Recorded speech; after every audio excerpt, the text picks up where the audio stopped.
भारतीय संस्कृतीमध्ये आई वडिलांचा आदर करणे हे प्रत्येक मुलाचे कर्तव्य मानले जाते. मात्र बदलत्या काळात अनेक तरुण तरुणी एका मोठ्या मानसिक संघर्षातून जाताना दिसत आहेत.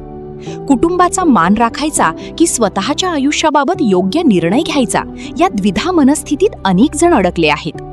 करिअर, लग्न, शिक्षण किंवा वैयक्तिक आयुष्याशी संबंधित निर्णयांमध्ये कुटुंबाचा दबाव वाढत असल्याने मानसिक तणावाची समस्या गंभीर होत चालल्याचे चित्र दिसून येत आहे. अनेक घरांमध्ये मोठ्यांचं ऐकायचंच ही मानसिकता अजूनही खोलवर रुजलेली आहे. त्यामुळे मुलांनी स्वतःचं मत मांडलं किंवा चुकीच्या गोष्टींना विरोध केला तर त्याला अवज्ञा किंवा संस्कारांचा अभाव समजलं जातं. विशेषतः प्रेम संबंध, करिअरची निवड, लग्नाचा निर्णय किंवा स्वतंत्र राहण्याच्या मुद्द्यावरून अनेक कुटुंबांमध्ये मतभेद वाढताना दिसत आहेत. काही तरुण केवळ कुटुंब नाराज होईल या भीतीने स्वतःच्या इच्छा दाबून जगतात, तर काही जण मानसिकदृष्ट्या खचून जातात. मानसिक आरोग्य तज्ज्ञांच्या मते आई वडिलांचा आदर करणे आणि त्यांच्या प्रत्येक निर्णयाशी सहमत राहणे या दोन वेगळ्या गोष्टी आहेत.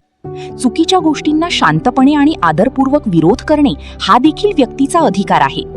अनेकदा पालकांना मुलांच्या भावनांपेक्षा समाज काय म्हणेल याची जास्त चिंता असते. परिणामी लोक काय म्हणतील या दबावाखाली अनेकांची स्वप्न आणि वैयक्तिक आयुष्य प्रभावित होत असल्याचे दिसून येत आहे. तज्ज्ञांच्या मते कोणत्याही नात्यामध्ये संवाद आणि परस्पर समजूतदारपणा अत्यंत महत्त्वाचा असतो.